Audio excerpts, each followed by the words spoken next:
안녕하세요. 서울문화재단 서울문화예술교육지원센터 한민지입니다. 반갑습니다. 오늘 먼저 이 자리에 함께 해주신 모든 분들, 그리고 유튜브로 지금 시청하고 계신 모든 분들께 먼저 감사를 드립니다. 이제 본격적으로 저희가 서울예술학교 오늘 오픈 클래스를 시작을 할 텐데요. 그 서울예술학교 오늘은 동시대의 예술과 그리고 시민들이 소통을 하면서 배움이 되는 예술교육을 실현을 하고자 저희가 새롭게 시작하게 된 사업입니다. 오늘은 그게 첫 번째 자리로서 저희가 마련한 자리고요. 일단 1부는 그 예술은 우리의 삶과 어떻게 만나는가를 주제로 장차현실 작가님과 조기현 작가님과 함께 이야기를 나눠보는 시간을 가져보려고 하고요. 그리고 2부에는 하반기에 저희 실제 프로그램을 진행하실 이세승 무용가님, 그리고 전유진 작가님, 하소정 작가님, 천하제일탈 공작소의 이주원 대표님을 모시고 우리의 예술, 우리의 창작, 어떻게 배움이 되는가에 대한 이야기를 나누는 시간을 마련을 하였습니다. 네, 오늘 일단 진행을 맡아주실 정원철 작가님을 소개하겠습니다. 정원철 작가님은 전 추계예대 판학과에 오랫동안 재직을 하셨었고요. 그리고 커뮤니티에 기반한 미술대학의 교육과정을 만들고 지역과 삶을 탐색하고 재생산하는 다수의 예술 프로젝트에 참여하셨었습니다. 네, 현재는 양평에서 동료예술가로도 활발히 활동을 하고 계십니다. 네, 오늘 진행을 맡아주실 정원철 선생님께 큰 박수를 부탁드립니다. 방금 소개받은 정원철입니다. 오늘 오픈 클래스 진행을 맡게 돼서 되게 영광스럽고요. 소개받은 대로 작년까지 추계예술대학교 교수로 근무를 했습니다. 지금은 경기도 양평의 아주 작은 마을에 거주하는 예술가로서 삶 속에서 예술이 어떻게 작동하고 어떤 역할을 할 수 있을지 그런 것들을 모색하고 진행하려고 준비하고 있습니다. 반갑습니다. 네, 그러면 오늘 이제 두 분 귀한 손님을 모셨거든요.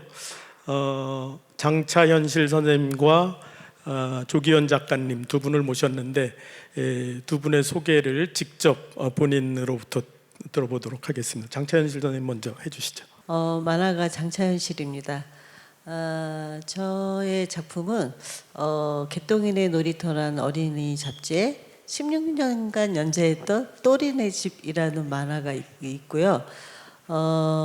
그 또리네 집을 재작년에 마치면서 만화가로서의 활동은 좀 적고 최근 저희 딸이 그 정은혜 작가의 그 매니저, 네, 마룬 매니저 보조 역할을 하고 있고요. 양평에서 12명의 발달장애 창작자들하고 같이 그림 작업을 하고 또 부모 운동을 하고 그렇게 지내고 있습니다. 반갑습니다. 글 쓰고 영상 작업하는 조기현이라고 합니다. 저는 아버지가 아프면서 20살 때부터 아버지 보호자가 됐어요. 그래서 아버지를 돌본 경험, 그냥 지극정성으로 돌보진 않고 저밖에 돌볼 사람이 없어서 어쩔 수 없이 돌봄을 했던 과정이 많은 지금까지 작업의 기반이 됐어요. 그래서 화면 속에 나온 새파란 돌봄이라는 책은 제가 가장 최근에 낸 작업물 중에 하나인데요. 새파란이 여러 가지 중의적인 뜻이 있는데 가장 첫 번째는 새파랗다, 매우 어리다, 젊다라는 뜻입니다. 그래서 우리가 아픈 가족을 돌보는 것이 과거의 중장년층 혹은 부모, 그 노년의 부모를 둔 중장년층의 역할이라고 생각했다면 이제 막 인구 변화나 가족 해체나 이런 것들이 좀 가속화되면서 새파란 돌봄들이 많아진다라는 의미로 좀 썼고 다양한 사례들을 인터뷰하고 책을 썼습니다. 그리고 다음은 아빠의 아빠가 됐다라는 책을 사실은 제가 본격적으로 작업을 활발하게 하게 된 계기인데요. 제목 그대로 제가 20살 때부터 아빠의 역할을 해야 되는 그 순간, 그 기점부터 시작해서 내러티브 방식으로 하나하나 내가 어떤 일들을 겪어왔는지 이렇게 정리한 논픽션입니다. 첫 번째 질문으로 저희들 이제 대화의 주제가 예술은 우리 삶과 어떻게 만났는가, 여기부터 좀 얘기를 해주시면 좋을 것 같아요. 아까 소개에서도 말씀드렸듯이 그 만화를 16년 동안 연재했던 사람은 아주 드물 거예요. 그리고 실제로 생계에 도움도 안 됐어요. 그런데 왜 나는 매달 만화를 그리고 있었지? 라고 생각했을 때 제가 예술을 하며 사는 삶이라는 게 너무 좀 고통스러웠다고 생각을 했어요. 어쨌든 매달 그 만화를 그렸어요. 그 만화를 마감하는 시간이 돌아오면 한 달 동안 내 삶을 돌아보고 그 삶 속에서 사람들하고 뭘 나눌까를 생각했어요. 그 저를 좀 객관화하면서 들여다보는 거죠. 어찌 보면 그 만화, 그 작업은 제가 뭐 생계를 유지하는 방법이라기보다는 제가 살아남기 위한 방법이 아니었을까? 저는 이제 늘 그런 생각을 했어요. 저의 삶과 또 장애가 있는 딸의 이야기들을 나눌 때 사람 그 만화를 들여다보는 독자의 마음을 더 많이 생각을 했던 것 같긴 해요. 2022년에 발달장애인이 이 사회 구조에서 살기에 굉장히 어려움이 많아요.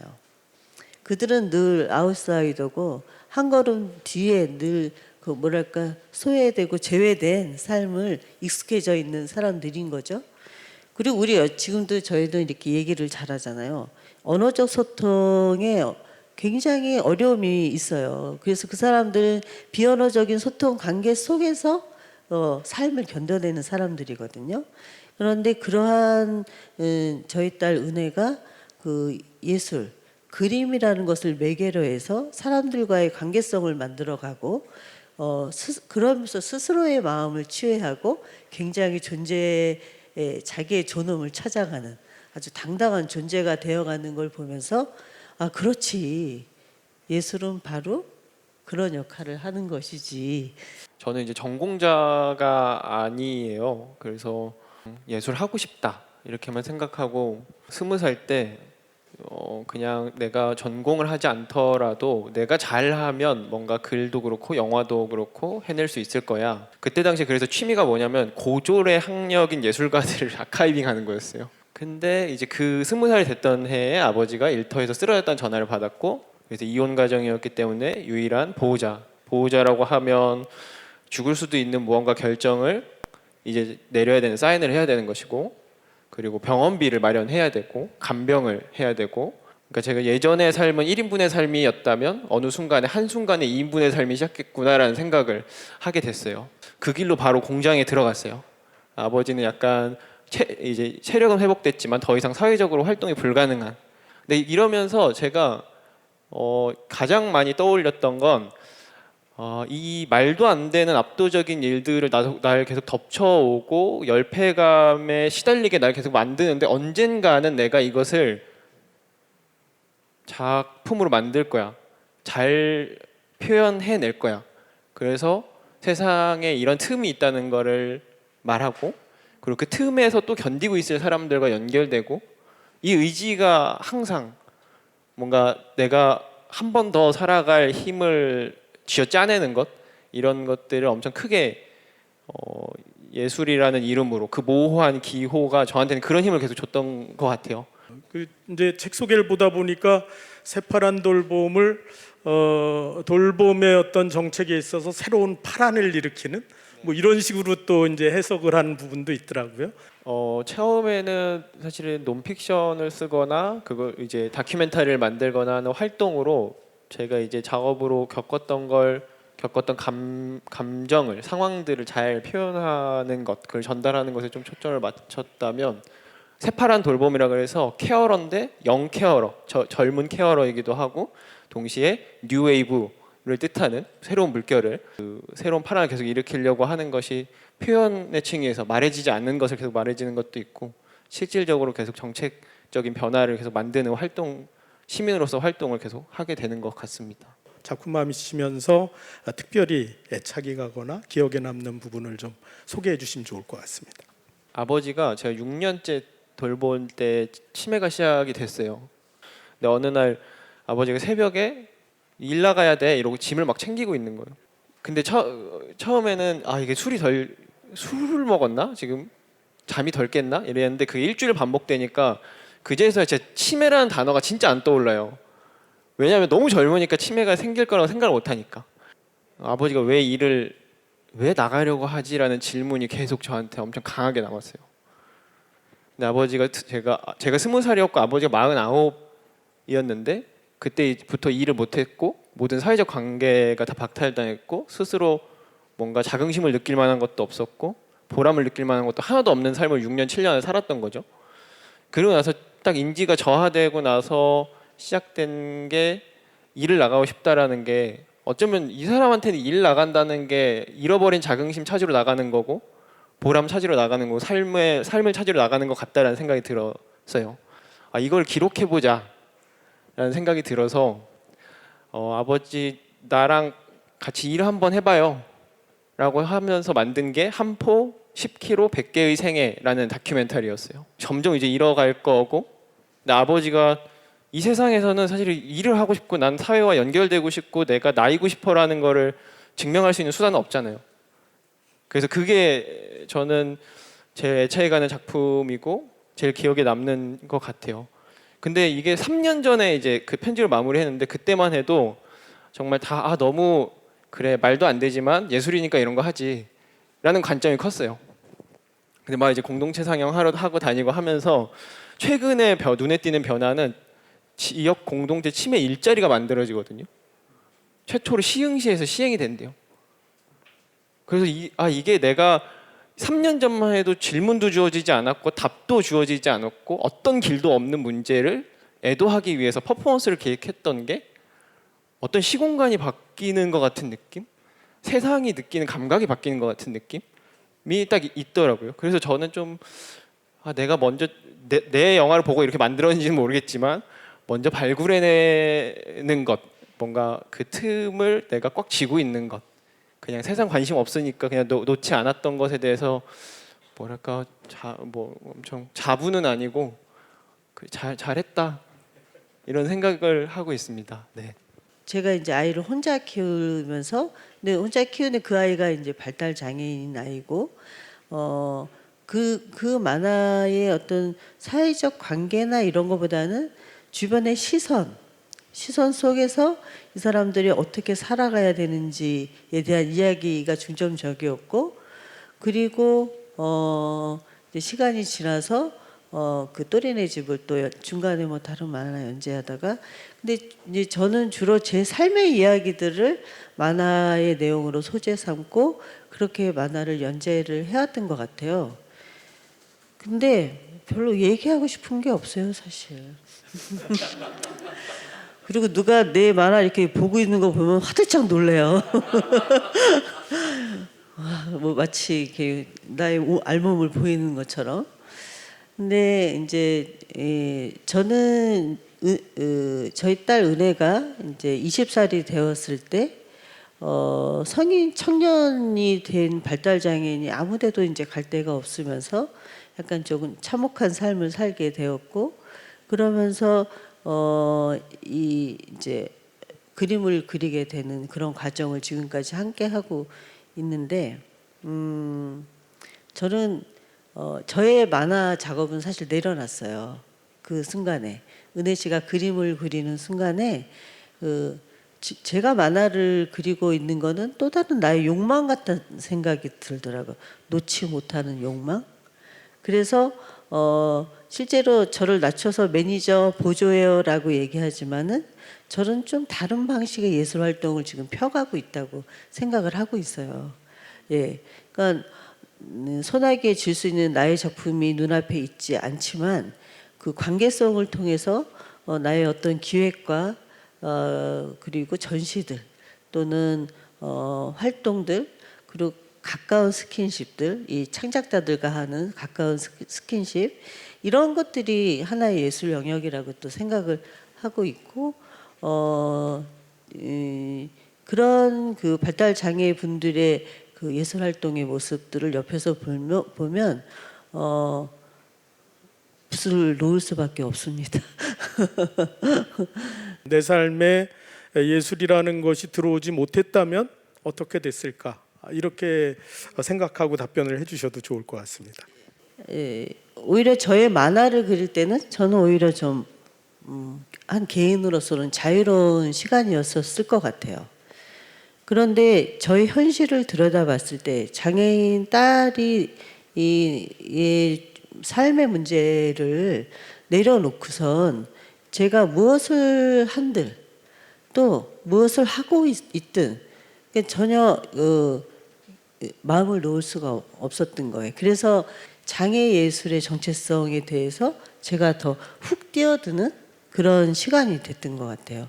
제가 아빠에다 첫 책에 이 책을 왜 썼냐라고 말했을 때 써놓은 게 내가 아버지를 버리지 않으면서 그렇다고 관리하는 수준으로만 또 아버지 삶을 두지 않으면서도 내가 원하는 삶을 살 수 있을까? 이 질문에 답하기 위해서 썼다 이렇게 말했어요. 근데 제 스스로가 원하는 세상이 있을 거 아니에요? 조금 더 세상에 비참이 없었으면 좋겠고 세상이 좀 더 자유롭고 평등했으면 좋겠다라는 생각을 하는데 제가 아버지 문제를 묵인하고 살아가면 내가 살고 싶은 세상을 위해서 내가 한 사람으로 사는 건 불가능하겠다는 생각이 들더라고요. 10년 동안 사실 효자라는 말을 정말 많이 들었어요. 근데 단 한 번도 효자의 마음으로 한 적도 없고 나쁜 마음 정말 많이 품었고 그리고 최소한의 내가 할 것만 딱 하면서 보호자로서 했던 것 같아요. 만약에 그런 작품을 한다라는 마음이 없었으면 그리고 더 나은 세상이라는 지향이 없었으면 계속 굳이 옆에 안 있지 않았을까. 그냥 다른 사람들이 내가 멀리 떨어져 살아도 뭐라 그럴 사람 없는데 그냥 그런 생각들을 좀 했던 것 같아요. 네. 처음 이 펜을 든다는 거 두 분 다 그 스타트가 굉장히 어렵게 다가왔을 수도 있는데 보통 우리가 생각하기에는 만화는 배우고 나서 그리는 거, 글도 배우고 나서 쓰는 거라고 이런 루트가 있잖아요. 그 틀을 어떻게 깨고 내가 이 용기를 내서 처음에 스타트가 됐는지가 조금 궁금하더라고요. 저는 제가 정규 교육을 받았다면 많은 걸 잘 숨겼을 수도 있지 않았을까 생각이 들기도 해요. 나를 대단해 보이게 하지도 않고 그렇다고 지적인 서술로 나 뭐 이런 초라한 모습까지 다 있었지만 좀 더 나 그래도 뭐 이 정도 아는 사람이야 이러지도 않고 자기 연민에 빠지지도 않고 몇 개월간 쓰고 지우고 하는 그게 시작하는 진짜 그 시작이었던 것 같아요. 그래서 그런 순간들 바로 떠오르는 것 같습니다. 조기현 작가님, 장차현실 작가님, 네, 두 분 소중한 얘기 나눠주셔서 감사합니다. 큰 박수 좀 보내주십시오. 2부 주제는 이제 우리의 예술, 우리의 창작 어떻게 배우면 되는가 이런 내용입니다. 네 분의 소개를 본인들께서 직접 해주시겠습니다. 예, 안녕하세요. 저는 하소정이라고 하고요. 거리예술씬에서 공연 창작하고 설치 작업을 하고 있습니다. 주로 관객 참여 설치 퍼포먼스 작업을 하고 있고요. 이제 일과 노동에 대한 이야기 그리고 시간의 쌓임과 그 삶을 이뤄가는 이제 그런 이야기들을 이제 제가 여성 노동자들 이번에도 참여자분들과 많은 이야기를 나누면서 나무 살림을 깎아내는 그런 작업들을 할 것 같습니다. 예. 네, 안녕하세요. 네, 천하제일탈 공작소에서 탈춤을 추고 있는 이주원입니다. 천하제일탈 공작소는 전통 탈춤을 기반으로 전통의 탈춤의 흐름이 멈추지 않고 지금까지 흘렀으면 어떤 모양으로 남아있을까를 탐구하는 단체입니다. 탈을 쓰고 본인들의 이야기를 나눌 수 있는, 전할 수 있는 그런 프로그램을 계획하고 있습니다. 네, 안녕하세요. 저는 이세승입니다. 그러니까 안무가로 주로 활동하고 있고 또 이제 무용 교육 관련해서 많이 활동을 하고 있습니다. 그래서 무용 전반적으로 여러 정체성을 갈아입으면서 이렇게 활동을 하고 있어요. 어떤 몸이 갖고 있는 힘이나 그것들을 또 어떻게 다시 삶과 그 바깥으로 또 더 발산할 수 있을까 이런 것들을 고민하면서 작업을 하고 있는 세승입니다. 네, 안녕하세요. 전유진입니다. 네, 저는 여성을 위한 열린 기술랩이라고 하는 단체를 운영하고 있고요.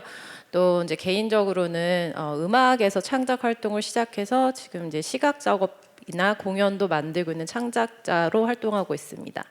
사실은 전기나 이런 컴퓨팅이나 굉장히 우리 몸이나 신체 혹은 자연적인 것과 멀리 있는 것처럼 느껴지는 어떤 개념들을 실제 우리의 이야기라는 것을 잘 전달하기 위해서 여러 가지 흥미로운 내용으로 준비하고 있습니다.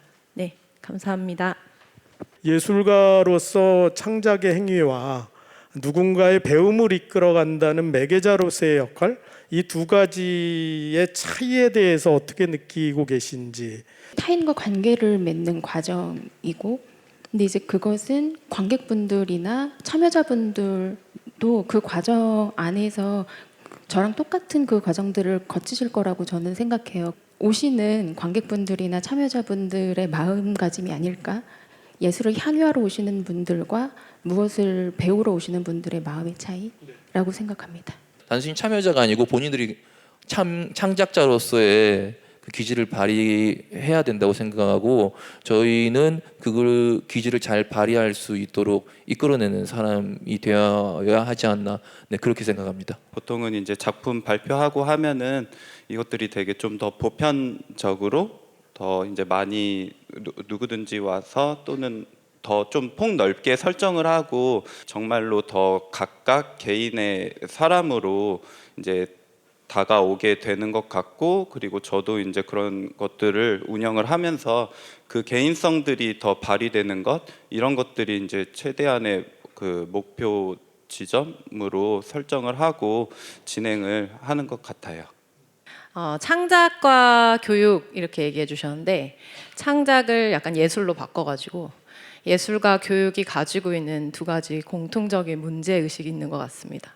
똑같이 사실 예술도 우리가 굉장히 인터랙티브란 말도 많이 쓰고 이제는 이제 관객 참여형 예술 이런 얘기를 많이 하지만, 실제로 많은 예술이 여전히 굉장히 일방향적인 메시징 방법을 취하고 있죠. 결국엔 그 문제의식을 풀기 위해서 여러 지금 시도들이 필요한 것이 아닌가라는 생각이 듭니다. 창작행위, 예술행위 속에서 스스로 배움이 일어났던 경험, 저희 천하제일탈공작소에서 오셀로와 이아고 섹스피어를 탈춤으로 구성하는데 굉장히 힘들었던 기억이 납니다. 예. 정말 의심투성으로 공연을 올렸어요. 굉장히 불안함으로 공연을 올렸는데 이 뜻밖의 관객들이 너무 좋아하는 거예요. 그냥 조금 더 막 해도 되는구나라는 좀 생각을 했습니다. 너무 딱딱하게 있지 말고, 나는 전통하는 사람이지만 관객들은 날 그렇게 보지 않는구나라는 걸 느낀 것 같아요. 이걸 왜 하고 있을까?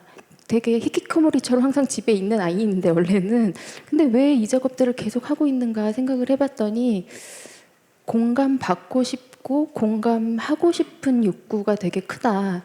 제가 제 삶에 적용하고, 그리고 관객들한테 이렇게 좋은 것들을 또 나누고 싶어서 또 그렇게 펼쳐 보이는 것 같아요. 네. 그렇게 뭔가 직접 뭔가를 창작을 하면서 강렬하게 배움의 어떤 이게 배우는 거구나라고 하는 감각, 사실 좀 그거에 관련해서 또 약간 비틀어서 이야기를 좀 하면 사실 마음만 먹으면 너무 쉽게 뭐든 배울 수 있는 세상인 것 같아요. 네. 뭐 유튜브라든지 뭐 꼭 누구를 만나지 않아도 워크숍 같은 거 사실 듣거나 뭐 사람을 굳이 안 만나도 뭐든지 배울 수 있는 세상이에요. 네. 혼자서도 다 배울 수 있고 집에서 혼자서 다 할 수 있는 건데 왜 같이 해야 하는가라고 하는 질문에 대해서 오히려 저는 좀 고민해보고 싶은 생각이 들고요.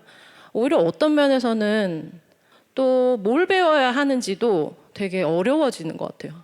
그런데 처음에 뭔가 어떤 모티베이션이 생겼을 때 그 시작을 조금 열어주는 약간 도움닫기 같은 역할 혹은 길잡이 역할, 이런 것들을 사실 해주기만 해도 그 다음부터는 자기 모티베이션이 있는 한 혼자서 갈 수 있잖아요.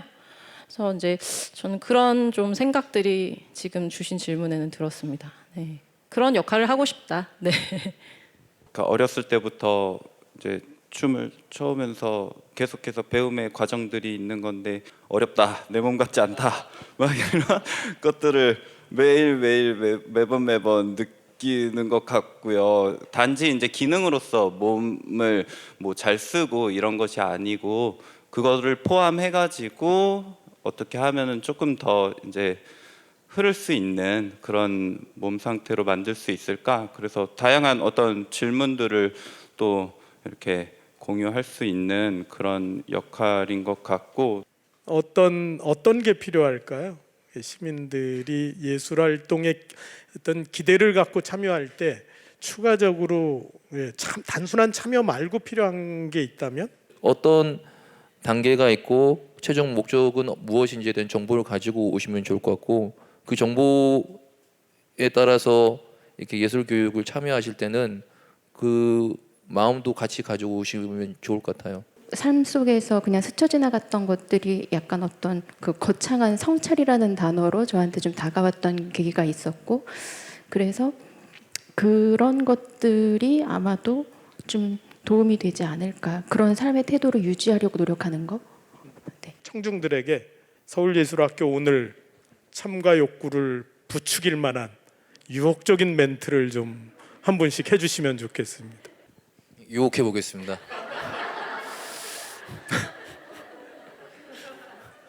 오세요.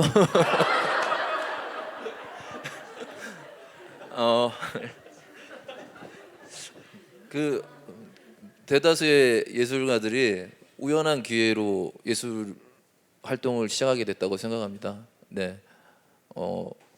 혹시 여러분에게도 우연한 기회로 예술가 혹은 본인의 삶이 예술로 채워지는 순간이 우연적으로 이곳에서 탄생할 수 있을 것 같습니다. 네. 아!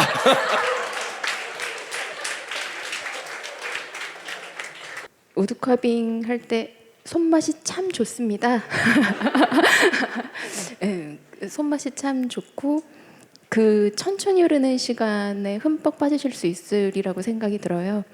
네, 오세요. 제가 춤추고 싶어가지고 시작한 것들이 태반이거든요. 그래서 이제 제가 춤출 겁니다. 그래서 오시면은 제가 막 여러 가지 뭐 춤도 추고 보실 수 있습니다. 손맛뿐만 아니고 몸맛, 보는 맛 관심 가져주세요. 잠지 않은 에너지라고 하는 이 프로그램에 오시면 멀게만 느껴졌던 어떤 기술에 대해서 조금 더 가깝게 또 흥미롭게 이 나의 이야기구나라는 어떤 깨달음까지도 얻어가실 수 있을 거라고 생각합니다. 네, 많은 관심 부탁드릴게요. 감사합니다. 지금부터는 자유롭게 질문을 해주시면 손 드시면 저희들이 마이크 전달해드리겠습니다. 근데 저는 이제 두 초등학교 아이를 기르는 엄마로서 이렇게 욱하는 말이 나오기 전에 뭔가 이 몸짓으로서 좀 표현할 수 있는 비법이 있으시면 좀 한 수 알려주시면 제가 행복한 가정에 머무를 수 있을 것 같거든요. 네, 다시요. 네, 다시요.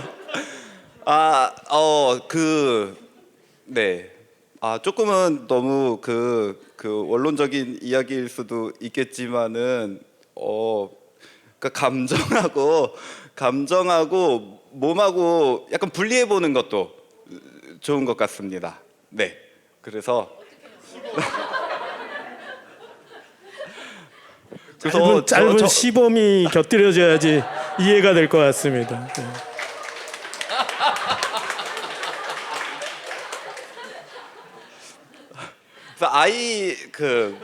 저는 제가 육아를 하진 않으니까 이제 다른 사람이 있다라면은 그것들에 대해서 좀 이렇게 부분적으로 따라 해보는 것, 이거가 좀 좋을 수 있어요. 때로는 이제 전체적인 몸의 완전한 모방은 조금 이렇게 사람을 뭐라 그래야 되나, 좀 자극할 수 있거든요. 그런 데 있어서 이제 부분적으로 살며시 작은 부분을 이렇게 호흡을 맞춘다라는 표현을 많이 하는데요. 그 사람의 호흡에 좀 이렇게 맞춰주는 게 필요한 것 같아요. 이주원 아티스트께서는 이 부분에 대한 추가 답변하실 부분이 없으신가요? 네, 거의 불가능하다고 생각합니다.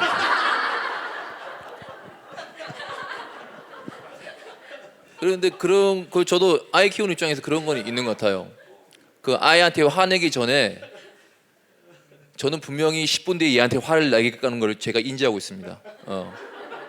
그 상황에 저도 그래서 그 상황을 모면하려고 이게 기분을 프레시하게 하기 위해서 조금 끔지럭끔지럭 되는 때가 있었던 것 같습니다. 그래서 본인 질문해 주신 분의 마음을 조금 춤으로써 풀어보시면은 좋지 않을까. 네, 화이팅. 예, 많이 참여하시고 1, 2부 짧지 않은 시간인데 이렇게 집중해 주셔서 대단히 감사합니다. 네 분 작가님께 큰 박수 좀 보내주시기 바랍니다.